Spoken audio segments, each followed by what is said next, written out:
The Kraft Foods Company presents The Great Gildersleeve. Yeah.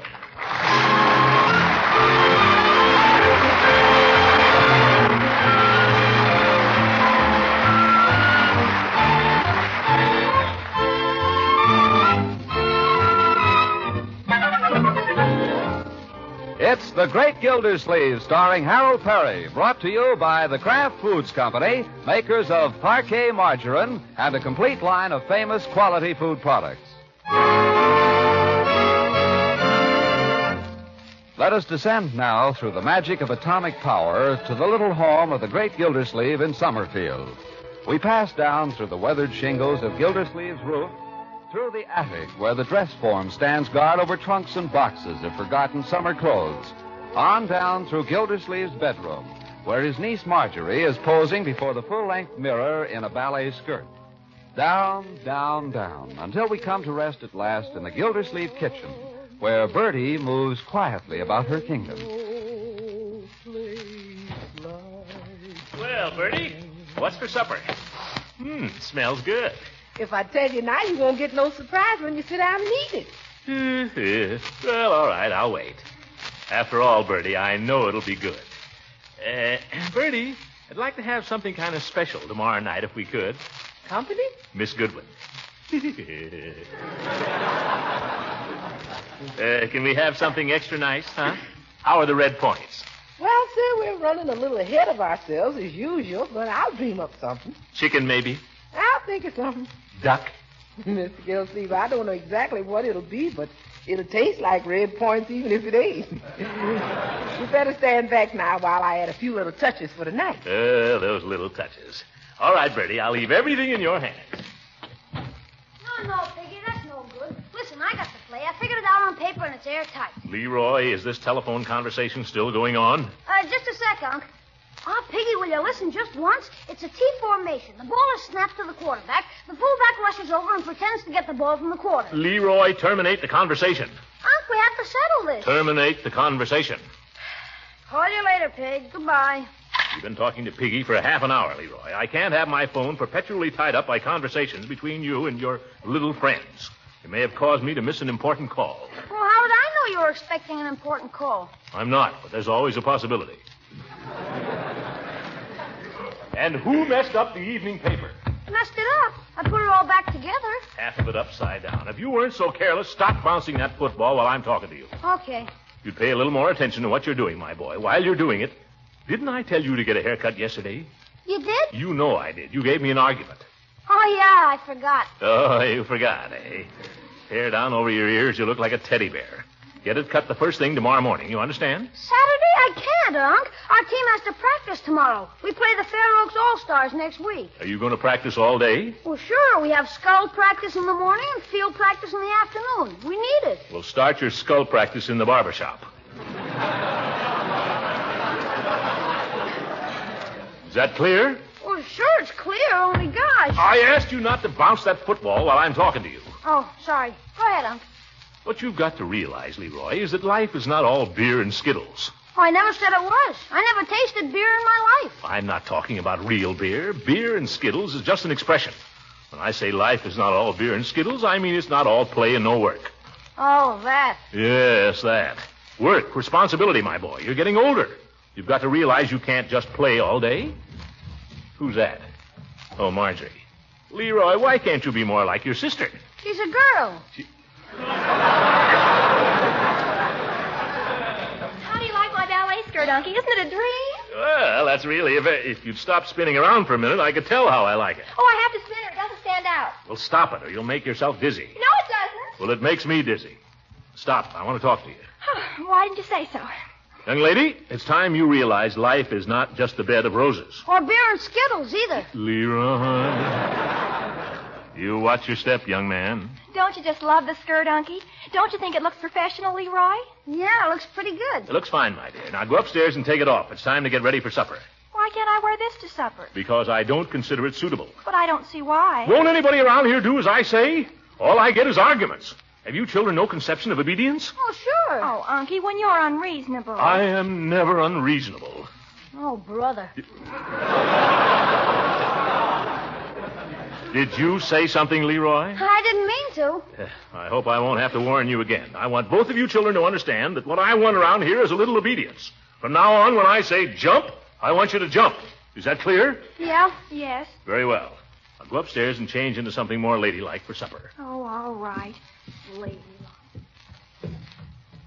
Leroy, you ready for supper? Yeah, I just happened to wash. Look. Amazing. I want you to be careful of your table manners at supper. Miss Goodwin is coming to dinner tomorrow, and I'd like you to make a good impression on her for once. Don't worry. I always get along with her swell. Hey, Leroy. Somebody calling you? Yeah, it's Donald Kelsey. Leroy. Well, answer him. What? Oh! Don't shout in my face. Go to the door. I'm going. Hi, Donald. What do you want? Can you come out and pass a few? Wait a sec till I ask my uncle. Hey, Unc, can I go out and play? No, Leroy. It's too near supper time. Just play in here till it's ready. But Okay. I can't come out, Donald. Unc won't let me. You see, Unc, I was obedient. I'm glad you remembered. Even if for only this once. Well, Marjorie, you look much more suitable for the table. I better go upstairs and get ready myself. Try to stay clean till supper, Leroy. Don't worry about me. Say, Marge, you want to see the trick play I invented? It's practically a sure touchdown. You want to see it? No. Oh, come on. I'll let you be the star. Look, you're the halfback and I'm the quarter. You're way out at the end of the line, see? I'm not playing. I'll be a sport for once. Look, the center snaps the ball to me. I fade back a little like this. The fullback rushes over this way and pretends to grab the ball, and I whirl around and shoot you a quick pass. Look out! Oh! The base! Gee.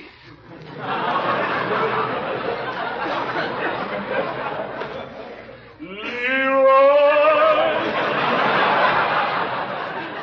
What was that? No, just the vase, Unc. For corn's sake, Marge, of all the passes to Mud. Well, Leroy, which vase, may I ask? On the mantelpiece. It was an accident, Unc, honest. I'm delighted to hear that. So it was not vandalism, merely an accident, eh? Do you realize that vase was a piece of genuine California pottery? It was? Yes, it was. I bought it in Chicago. It cost me $2.50. Gosh. How did it happen, Leroy? Well, it was just an accident, Unc. It wasn't Marge's fault. She just didn't catch the ball, that's all. I've told you not to play football in the parlor, young man. Well, when Donald wanted me to come out just now, you said to play inside. I thought you meant it'd be okay. That mistake will cost you your allowance till the vase is paid for, young man. What? Every penny. What's more, starting tomorrow, you'll earn your allowance. You'll work in the backyard here every Saturday till your debt is paid. Oh, That will do, my boy. We'll get a broom and dustpan and clean up this mess. okay. Gosh, I'll be broke the rest of my life. I'm working, too. Where's the broom and dustpan, Bertie? In the closet. What happened? That little skinny jar on the mantel? Yeah. I knew it would go someday. He claims it's worth $2.50, and I have to pay for it. That's a lot of money. You're telling me. Have to work for it, too. That's the hardest way to get money there is. Yeah, I hate it. Let's see it, 25 cents a week. I'll have to work every Saturday for 10 weeks. That's right. A couple of weeks left in October, 4 weeks in November, 4 weeks in December. I gotta work from now till Christmas, and I won't get a cent for it.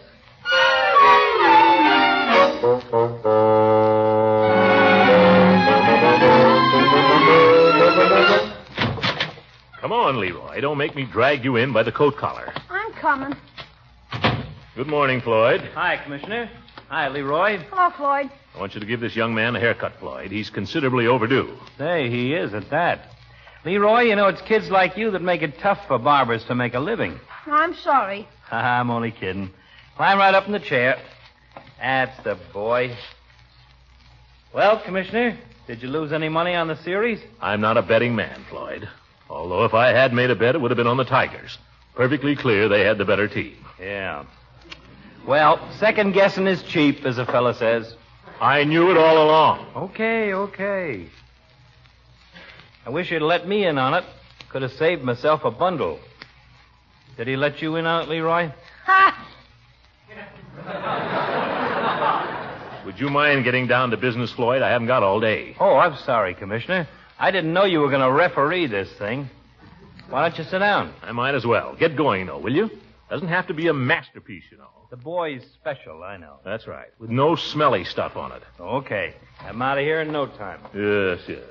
Hey, Floyd, did you hear the Army-Wake Forest game last week? Did I? Never missed a play. Army's got a super team this year, haven't they? Best in the country, that's all. Best football team in the country. Glenn Davis. And Doc Blanchard. Yes, sir. Those two fellas play a whole lot of football. Floyd, you haven't cut a single hair. Starting in right now, Commissioner. I guess Navy's about the only team the Army has to worry about, huh, Floyd? Well, Navy's got a good team. That Jenkins plays a whole lot of football.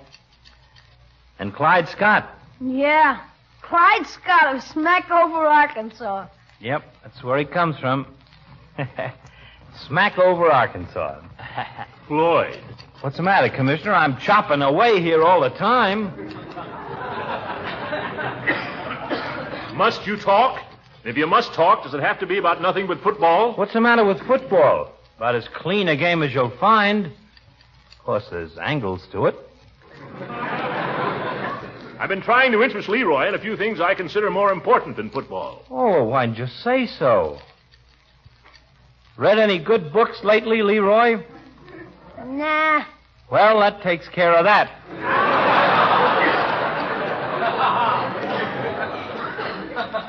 Do you read Dick Tracy? Read him every day. Gosh, I thought he was going to catch up with Itchy there yesterday, but now it don't look so good. But, of course, he'll get him eventually. Be a big surprise if he don't. I notice every time Tracy's really stuck, the crooks start to fight about the money. You ever notice that? No, but that's right. If Breathless Mahoney hadn't fought with B.O. Plenty about the money, Tracy never would have. Ye gods! Baseball, football, comic strips. I can't control your conversation, Floyd, but by George, I don't have to listen to it.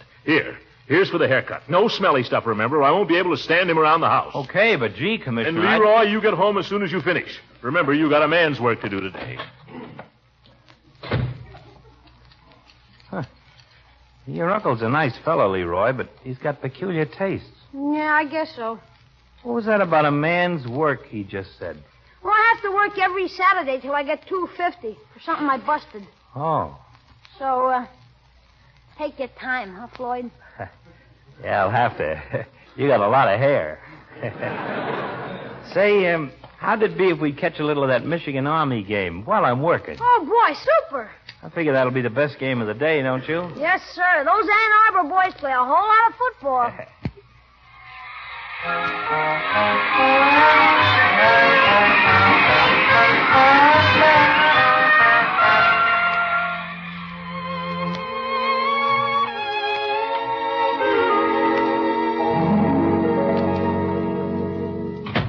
Well, Leroy, you look better. Almost human, in fact. No kidding, Unc. Floyd really knows his stuff about sports. Hmm? And not just the major sports, either.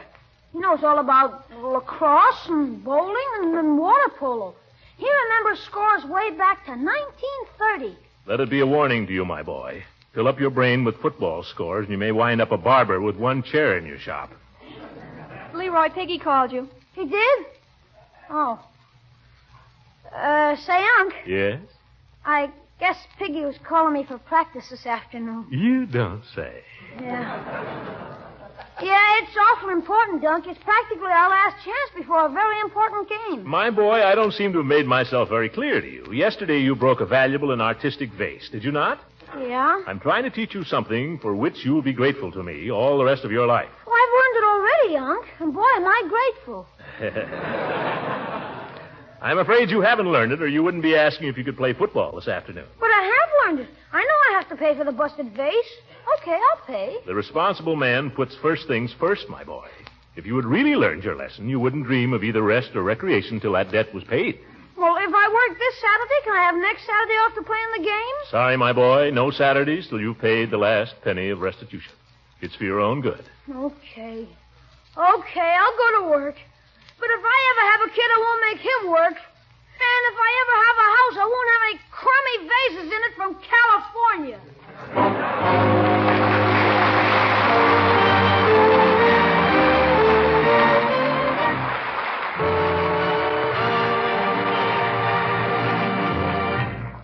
The great Gildersleeve will be back in just a moment.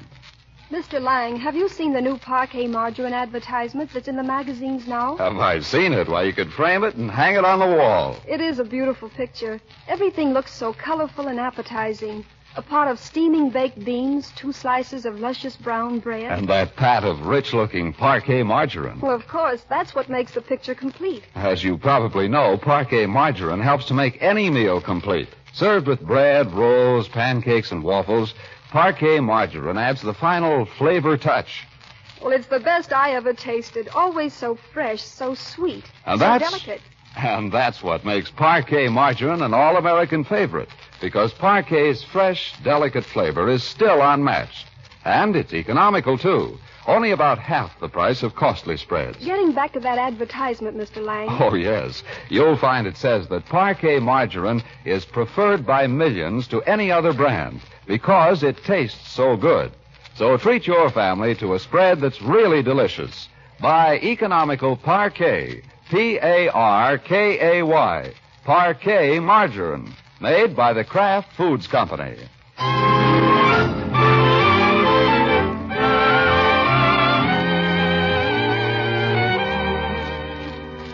Now let's return to our story.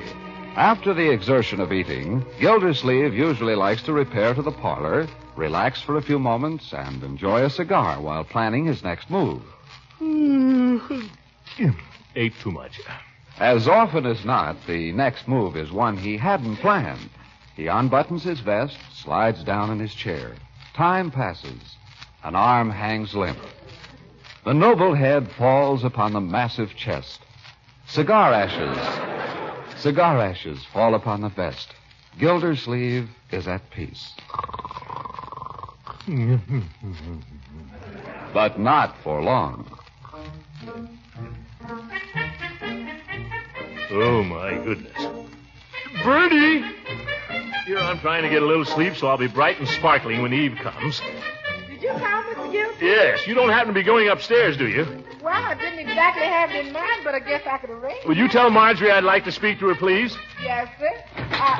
Old times like she's coming down, Miss Gildersleeve. Then never mind. Something's got to be done, Uncle Mort. Something's just got to be done. That's just what I had... It's impossible. It's simply impossible. First it speeds up and then it slows down. What does? The phonograph. We'll just have to get a new one, that's all. This one is impossible. It doesn't seem to occur to you, young lady, that it isn't as easy as all that. Phonographs cost money. Uncle Mort, is my dancing important or not? Well, certainly, I guess so, only... Well, then, Confounded Marjorie, you're as bad as Leroy. You have no idea the value of money. kindly do not compare me with Leroy. Well, it's true anyway. And I'll say this for Leroy. At least he isn't banging around upstairs making a racket while people are trying to get some much-needed rest. I was not banging around. At least he's outside working. That's what you think. I know he's outside working because I told him to. Well, isn't he? By George, if he isn't. Why, that little... Where is he? I distinctly told him. Where did he go? If he's over at Piggy's playing football...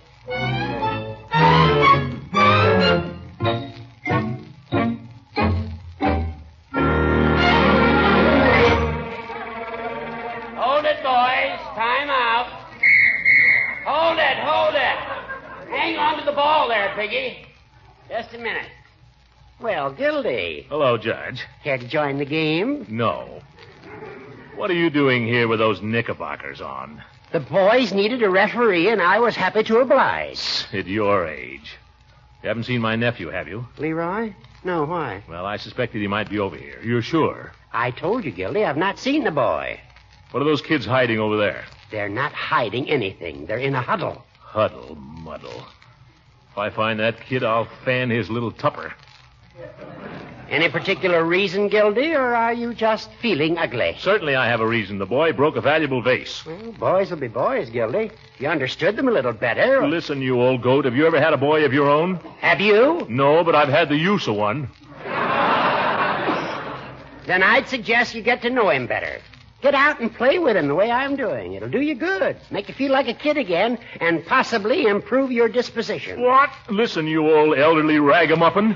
Hey, Judge, come on. When I need any advice about the care and feeding of children... Sorry, Gildy. You're holding up the game. One side, please. Attention all. Recess over. Resume scrimmage. Resume scrimmage. Oh, brother. Ball, please, Piggy. Amos Alonzo Hooker.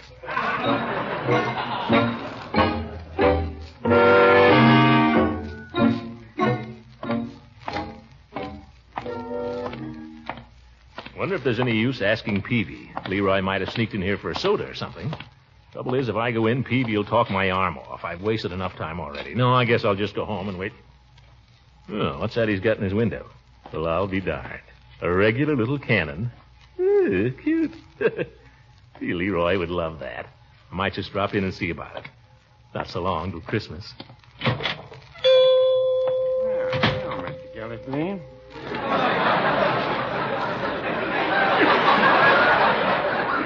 Hi, Peavy. What's the price of that little cannon you've got in your window? That little cannon? Yes. In your window there? Yes. It's not for sale. What do you mean? It's in your window, isn't it? Yes, it is, but it's just a display. Well, what do you have it in your window for if it's not for sale? Just a service to our customers. People come along, they like to look at it. What kind of service is that? You get me all excited. I come in here, I want to buy it, and you tell me it's not for sale. It's not. Then take it out of the window. Well, no, All I can say is, Peavy, I don't know what kind of a drugstore you think you're running. Well, I don't sell cannons. Well, then don't advertise them. The whole thing is very misleading, Peavy, if not unethical. It's misrepresentation. Well, no, I wouldn't say that. No decent drugstore would display anything in its window that it wasn't willing to sell. Have you seen Beckman's window? Certainly. See the big plaster foot he's got in there with the bunions that light up? Well, yes. Have you tried to buy that? Well, ye gods, who'd want to buy it? Same thing. All right, keep your cannon. I'll give you $2 for it. Mr. Gildersleeve, It's not for myself, Peavy. I want to buy it for Leroy.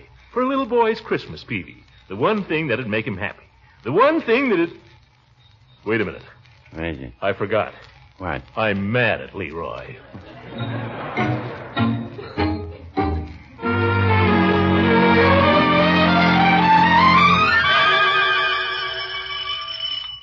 Oh, my goodness, that must be Miss Goodwin. I'll go. Now, take it easy, Bertie. Let's keep our heads here. Marjorie, remember what I told you. You've told me so many things I can't possibly remember them. Well, just try to make a good impression, that's all. Good evening, Miss Goodwin. Good evening, Bertie. How are you? Just fine, Miss Goodwin. Take your things. Thank you. Where is that Leroy? 7 o'clock and he's not home yet. If I lay my hands on him... Hello, Eve. Good evening, Throckmorton and Marjorie. Hello, Miss Goodwin. Oh, this is so nice. It's turned quite chilly out, hasn't it? Yes, it has. Better come and stand by the fire, Eve, till you warm up. Shove over, Marjorie. Excuse me, Mr. Gildersleeve. Yes, Bertie? You want to wait any longer for Leroy, or shall I just go ahead and put it on the table? Yes, where is Leroy? Nobody knows. We haven't seen him all afternoon. Now, my dear, I imagine Leroy just went down to the public library and got so interested in some good book he's forgotten what time it is. Are you kidding? Now, Marjorie. Well, it doesn't sound very plausible, Throckmorton. Not on a Saturday afternoon. Not if I know boys. Well, tell you the truth, Eve, I'm afraid that I'm going to face a little disciplinary problem with Leroy when he arrives. Mr. Gildersleeve, I don't like to butt in, but Yes, Bertie? you don't think maybe Leroy ran away, do you? Ran away? What makes you say that, Bertie? Well, I don't know. He was acting kind of strange this morning, going around talking to himself and slamming doors. She's right, Uncle Mort. Eve, you don't think he'd run away, do you? You know about boys. Do you think he'd run away? Oh, of course not. Boys never run away from home without a reason. What possible reason could Leroy have for wanting to run away? Plenty. Uncle Mort bawled the living daylights out of him. Now, Marjorie, that's not true. I may have reasoned with your brother a little. Ha! After all, he was a little careless. Well, I can't imagine your uncle being harsh with a boy, Marjorie. You should hear him. Marjorie, we have company. Well, it's true, isn't it? He's gone, isn't he? And he hasn't been home all afternoon, and you don't know where he is now. Now, my dear, I don't think it's anything to be worried about. You're not worried, maybe, because he isn't your brother. You don't know him the way I do. He may be a bum, and I could kill him most of the time, but if anything happened to him, I'd never forgive you. Never. That settles it. I'm going to call the police. I'll start a search. Throckmorton. Huh? Throckmorton, just a moment. Aren't we getting awfully excited about very little? No, she's right, Eve. I lost my head. I said terrible things to the boy. I've driven him from his home. I don't blame him for running away. If he'll only come back, I'll never speak harshly to him again. Bertie, my overcoat. Hi, everybody. Leroy! Leroy, where the devil have you been? 3 guesses. Oh, hello, Miss Goodwin. Good evening, Leroy. You were very nearly late for dinner, my boy. Where have you been? At the library? Nope, the bowling alley. The bowling... Leroy. Eve, I don't want you to think that I allow him to hang around such places. I wasn't hanging around. You know very well that I disapprove of such behavior, young man. All right, you told me I had to pay for the vase I busted, didn't you? Well, that was to teach you the value of money, my boy. And you told me I had to earn it all myself. $2.50. I did that for your own good. I know it seems a little tough, but you've had to give up your Saturdays week after week. Perhaps you'll realize how hard it is to earn $2.50. Sure, I know already. Here, Unc, $2.50. Leroy, where did you get all this money? Earned it. How? Floyd picked me up down at the bowling alley. Pin boy. 9 cents a line and $1.25 in tips. Not bad, huh? Better than you pay. Hi, Miss Goodwin. Hi, Leroy. Well, everybody, what do you say we eat? I'm starved. After you, Marge. After you, Miss Goodwin. Thank you, Leroy. You see, Unc, it's not so hard to make a buck if you use your head. I give up.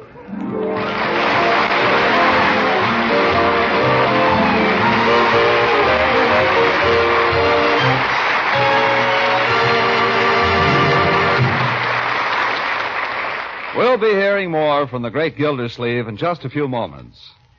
Home is just about the coziest place there is on a Sunday evening. And with our family, one of the most delightful meals of the week is Sunday night supper. I'll bet that's true with your family, too. Somebody always says, let's have waffles or French toast. And, of course, you know what I'm going to say next. The one thing that makes those waffles or slices of French toast taste so good is delicious parquet margarine. The test of a good spread, you know, is the delicacy of its flavor and aroma when served with hot foods. That's why parquet margarine is a favorite of millions, because its flavor is unmatched by any other brand. So here's a friendly suggestion. If you want to make next Sunday's supper of waffles or French toast a real treat of the week, top them off with flavor-fresh parquet. P-A-R-K-A-Y. Parquet margarine, made by Kraft.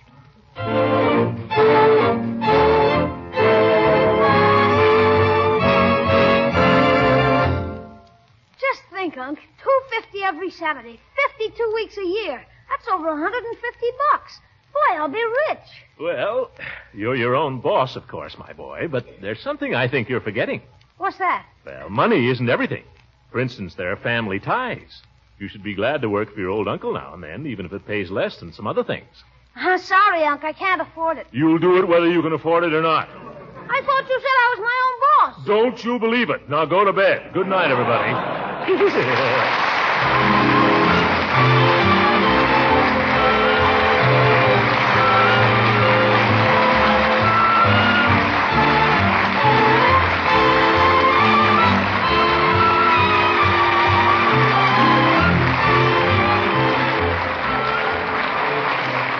The Great Gildersleeve is played by Harold Perry. It is written by John Wheaton and Sam Moore.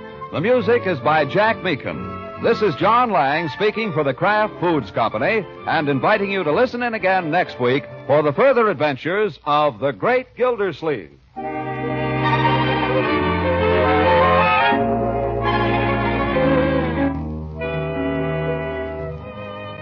Now, a wonderful help in menu planning. It's Pabstet, the delicious cheddar cheese food that's so nourishing, so easy to digest, so easy to serve in 100 appetizing ways. Pabstet spreads, slices, toasts to perfection for sandwiches and snacks. And Pabstet melts into a luscious golden cheese sauce to pour over tasty dishes of macaroni, rice, eggs, and fish. Yes, there are 100 delightful ways to enjoy Pabstet's rich, mellow cheddar cheese flavor. So buy both varieties of this delicious cheese food, golden cheddar Pabstet and pimento Pabstet.